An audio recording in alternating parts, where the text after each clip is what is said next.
Assalamualaikum pejuang langit, kita silaturahmi ke Mas Baby Romeo dan Kak Meisya Siregar. Pasangan suami istri yang udah merasakan dahsyatnya ibadah haji. Dari niat yang kuat sampai nikmatnya sholat taubat, mereka dapat berkah jalur langit yang ubah cara pandang hidup mereka. Dari yang dulunya kejar kemewahan dunia, sekarang lebih fokus mencari ridha Allah dan akhirat. Nah, pejuang langit, jadi Kak Meisya sama Mas Baby ini kan kemarin baru berangkat umroh Januari. Nah, tapi saya tuh udah tahu 2-3 tahun yang lalu tuh mereka berangkat haji banyak banget punya cerita. Iya, betul. Sekarang kan udah ketemu jadi pengen langsung kita gali nih. Ya. Dulu tuh katanya apa ya, niat untuk berangkat umroh itu dari Mas Baby duluan ya. Karena melihat haji. Haji. Iya. Waktu pas ngeliat Covid itu ya. Oh Ya, iya. Pas lagi mengalami, bukan lihat COVID dong. Oh, mengalami? Oke. Ngalamin kan waktu itu. Alhamdulillah. Kena gitu ya, jadi kita. Bener, alhamdulillah jawabannya. Jadi triggernya itu adalah momen COVID, kita tuh ngerasa hidup kita tuh dibalik sama Allah. Siap. Flip, semua orang kan begitu ya. Hidup tuh benar-benar ya di flip aja gitu loh. Jadi Allah pengen menunjukkan kuasanya bahwa, hey, kalian tuh nggak ada nggak ada power, tidak ada daya dan upaya tanpa kebesaranku gitu loh. Begitu COVID ini ya benar-benar udah aku give up. Jadi benar-benar udah dalam kondisi itu aku bilang udahlah, ini semua ternyata terbukti milik Allah gitu loh. Aku bilang udah sayang, kalau kita ada rezeki aku pengen kita haji.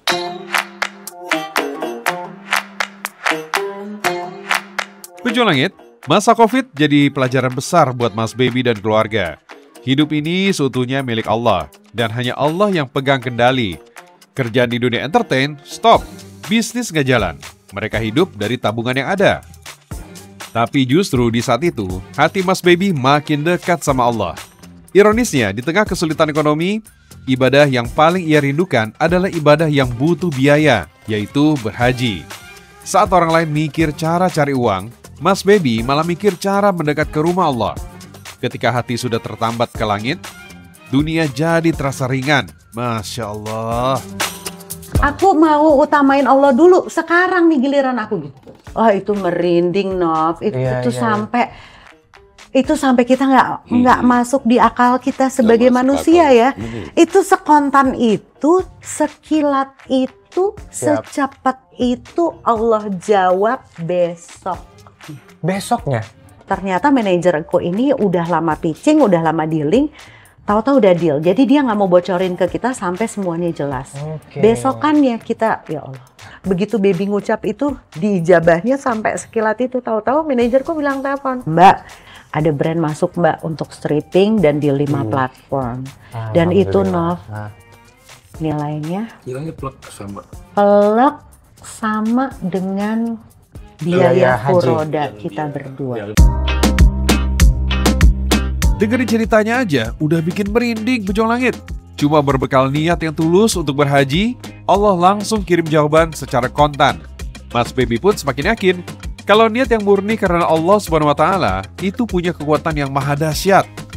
Kata guru ngaji saya, Rasulullah SAW pernah berkata bahwa semua orang pasti akan mendapatkan apa yang mereka niatkan. Dulu kan kita selalu percaya berhaji bagi yang mampu. Ya. Nah setelah kejadian ini tuh gimana? Nah itu, statement itu hati-hati sekali, menurut aku harus diganti malah. Ternyata yang paling penting adalah yaitu tadi, Allah akan memampukan pada saat kita berniat. Jadi jangan takut untuk niat dulu. Merasakan langsung dahsyatnya kekuatan niat, kini seluruh langkah dunia Mas Baby dan Kak Meisya selalu diawali dengan ucapan basmalah dan niat karena Allah Subhanahu wa Ta'ala. Hal ini pula yang pernah saya dengar dari guru saya. Dalam sebuah hadis, Rasulullah SAW menegaskan bahwa amalan seseorang benar-benar bergantung pada niatnya. Begitu pula Allah akan mengganjarkan pahala sesuai dengan niat hambanya.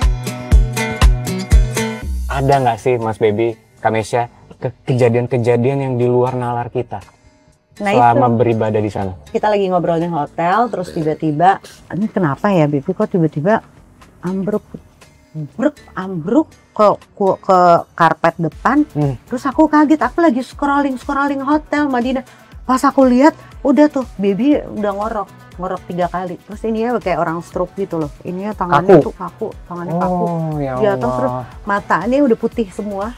Ya. Terus dia udah ngorok 3 kali udah.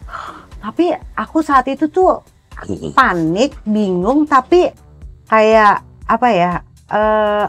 Nggak tahu deh, hatinya tuh kayak dikasih sama Allah, tenang, nggak usah panik gitu loh. Siap. Jadi aku cuma teriak, Om Tante yang tadi habis makan rendang bareng sama kita.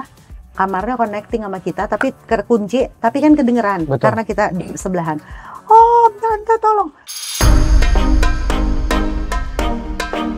Tujuh Langit, Mas Baby kehilangan kesadarannya selama 3 menit saja. Tapi Mas Baby merasakan seperti berlangsung sangat lama. Mas Baby merasakan seperti masuk ke dalam sebuah taman indah dan merasakan kenikmatan, ketenangan yang tidak pernah ia rasakan seumur hidupnya. Allahu Akbar. Tenang banget di tempat itu ya. Yang aku ingat, aku sebenarnya ya Allah enak banget hati aku gitu loh. Ya Allah enak banget, ya Allah enak banget. Karena aku nggak pernah ngerasain enak kayak begitu. Siap. Enaknya di sini ya, bukan di mulut, bukan di mata atau bukan. Iya. Feel. Lebih kerasa tuh kayaknya kok enak banget hatinya. Nah, terus tiba-tiba tuh kebangun gitu. Tiba-tiba kebangun, kok aku ngeliat istriku lagi nampar aku. Siap. Nah, terus tiba-tiba aku ketarik lagi ke situ lagi, ke tempat yang tenang itu lagi. Jadi aku 2 kali tuh. Yang kedua keluar masuk tuh. Kedua itu istriku bilang aku udah ngorok katanya. Nah, terus dia makannya untung begitu sadar kedua tuh aku melek, udah ada tetangga, udah teman-teman. Pejuang Langit, bayangin, ketenangan yang datang bareng bayangan kematian. Peristiwa ini bikin Mas Baby benar-benar tersentak. Selama ini tanpa sadar, terlalu percaya diri, seakan bisa ngatur hidupnya sendiri. Tapi saat itu, ketika Mas Baby gak bisa menggerakkan tangannya sedikit pun, hati kecilnya berbisik, semua ini bukan kendali saya, tapi kehendak Allah Subhanahu wa Ta'ala. Semua yang kita punya, semua yang kita lakuin, sekecil apapun, cuma terjadi atas seizin Allah Azza wa Jalla. Jujur, aku takut mati aku.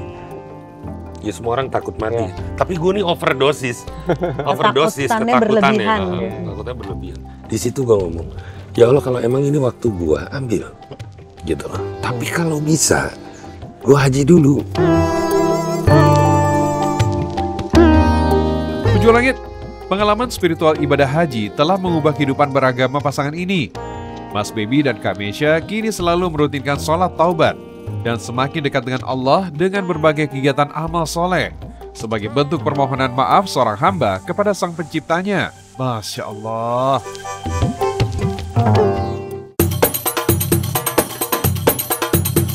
Para pejuang langit, ternyata jalur langit Kak Mesya gak kalah dahsyat dari sang suami, Baby Romeo. Kak Mesya rajin salat taubat, gak lupa zikir dengan syahidul istighfar, dan sering berdoa di sujud terakhir dalam salatnya. Semua amalan itu berbuah manis. Keberkahan yang paling penting dalam hidupnya adalah taufik, hidayah, dan keimanan yang kuat. Allah panggil hatinya untuk istiqomah berhijab. Dan Masya Allah, Kak Mesya pun berani melepas pekerjaan lama sebagai pembawa acara gosip yang sudah bertahun-tahun melekat pada dirinya. Semua itu bukan hal ringan. Tapi ketika hidayah datang, hati pun berubah lembut dan siap menuruti seruan langit. Kak Bila, kenalin dulu ini. Kak Anov, Bambang, salim dulu nak. Nih, Halo. ini anakku yang pertama sama yang terakhir. Halo Bambang. Bambang ini juga anak jalur langit. Wah, kenapa tuh? Karena nggak diprogram, alhamdulillah sesuai permintaan. Dapatnya cowok. Yang pertama Minta juga sama jalur Allah. langit. Jalur langit juga? Waktu hamil sempat dibilang nggak berkembang, harus dibuang. Oke. Gede nih anak. Gimana proses Kak Mesya itu memakai hijab? Jadi aku tuh berhijab tuh 2019 ya Beb ya. Umur 40 ya? Iya. Apa perintah Allah yang belum aku jalanin? Sholat gue udah, puasa gue udah, umroh gue udah gitu ya. Ya. Ibaratnya ibadah-ibadah dari mulai sunnah sampai wajib aku udah coba. Baik. Tapi ada satu yang belum nih aku tunaikan, apa? Menutup aurat, padahal it's very basic. Anakku ngomong, Bun, Bunda kan kemarin baru ulang tahun umur 40. Bunda inget nggak? Bunda selalu ngomong, pokoknya lihat ya, Bunda umur 40 udah berhijab. Aku udah ngumbar. Nah, tapi aku berpikir bahwa ketika anak nagih kayak begitu tuh, itu jadi salah satu jalan Allah menggerakkan lisannya anak-anak untuk ngingetin aku berhijab. Ternyata usia 40 tahun punya makna khusus buat Kak Meisya. Nah, penjual langit, inilah tuntunan dari Allah ketika seorang hamba masuk usia 40. Dia harus ingat dirinya, orang tuanya, dan anak-anaknya.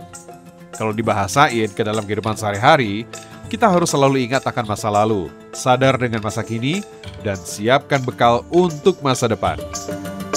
Di setiap sujud, mau itu sholat wajib, mau itu sholat sunnah, sujud terakhir aku selalu berdoa. Di situ aku cuma minta, ya Allah, aku mohon ketetapan iman kepadamu, aku mohon ya Allah, kuatkan hamba untuk berhijab. Sampai setelah sholat ada doanya, baru bahasa Arab yang robana, latuzikulubana, badai sadaitana, wablana min ladunka.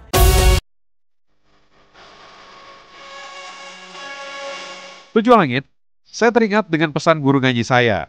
Membaca doa sujud terakhir pada sholat termasuk yang dianjurkan. Karena posisi sujud merupakan puncak dari merendahkan diri di hadapan Allah SWT.